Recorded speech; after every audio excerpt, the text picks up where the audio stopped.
नमस्कार, मी पंजाब डक. तर राज्यातल्या सर्वप्रथम शेतकऱ्याला सांगू इच्छितो की 7 तारखेच्या नंतर हे पाऊस बंद झाल्याच्या नंतर 8, 9, 10 पासून राज्यात चांगली धुराळी धुके येणारे, जाळेधुई येणारे. जाळेधुई आले की लगेच शेतकऱ्यांनी स्वतःच समजून घ्यायचं की 12 दिवसाला पाऊस निघून जातो, म्हणून ही सगळ्यात महत्वाचा अंदाज सगळ्यांनी लक्षात द्यायचा.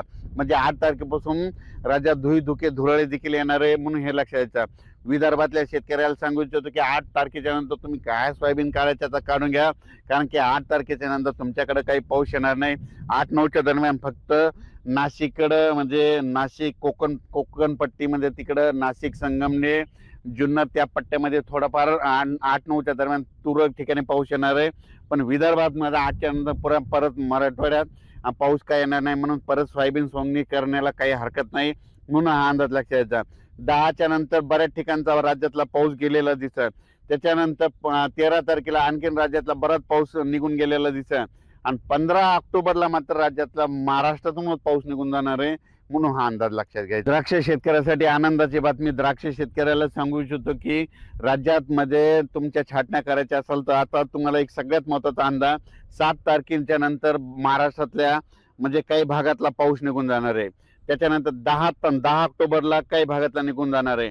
आणि 13 ऑक्टोबरला जवळपास 90% भागातला जाईल. पण 15 ऑक्टोबर पासून महाराष्ट्रातला पाऊस निघून जाणार आहे, म्हणून द्राक्ष शेतकऱ्यासाठी आनंदाची बातमी आहे. म्हणून हे देखील द्राक्ष शेतकऱ्यांनी नियोजन करायचं.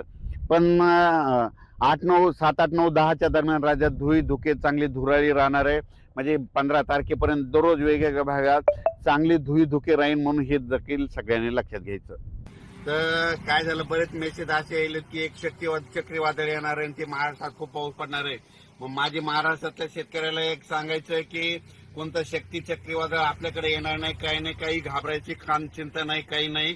फक्त आणि 7 ऑक्टोबरच्या दरम्यान राज्यात फक्त भाग बदलक तुरळक ठिकाणी पाऊस पडणार आहे, सर्वदूर पडणार नाही, मुसळधार कुठं पडणार नाही, अतिवृष्टी होणार नाही, म्हणून हा अंदाज लक्षात येतात. पण काय झालं, टीव्हीला बातमीमध्ये बरेच मला शेतकऱ्याचे फोन आले, एखादं चक्रीवादळ येईल का. मी म्हटलं तुम्हाला कोण म्हटलं, तर ते म्हणले बातमी चालू आहे.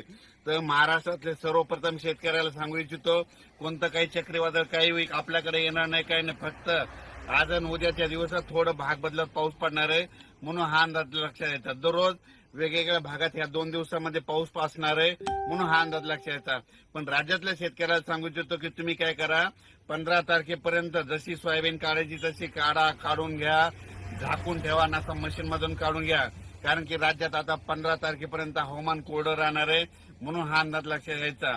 राज्यात सध्या तरी असं मोठ्या पावसाचं सध्या तरी वातावरण नाही. फक्त पाऊस पडणारे अर्ध्या तासाचा पडेल, 10 मिनिटाचा पडेल, 20 मिनिटाचा पडेल, कुठं रिमझिम पडेल, पण सर्वदूर असं सगळीकडे पाऊस पडणार नाही, म्हणून हा अंदाज लक्षात घ्यायचा. म्हणजे सांगायचं झालं तर पूर्व विदर्भ, पश्चिम विदर्भ, दक्षिण महाराष्ट्र, उत्तर महाराष्ट्र, कोकणपट्टी, खानदेश, मराठवाडा, म्हणजे ह्या सगळ्या ह्या सगळ्या विभागामध्ये 42,000 गाव येतं. तर ह्या 42,000 गावामध्ये सगळीकडे पाऊस नाही पडणार. फक्त 10,000 गावामध्ये पाऊस पडत, सगळीकडे काही पडणार नाही. त्याच्यामुळे काही चिंता करायची गरज नाही.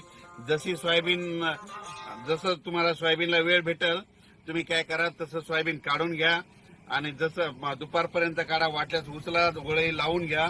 असं केल्याच्या नंतर तुमची सोयाबीन सुखरूप घरी येणार आहे. पण राज्यात मात्र खूप असा काही मोठा पाऊस पडणार नाही, म्हणून हा अंदाज सर्व शेतकऱ्यांनी लक्षात घ्यायचा. अचानक वातावरणात बदल झाला, लगेच एक मेसेज दिला जाईल. धन्यवाद.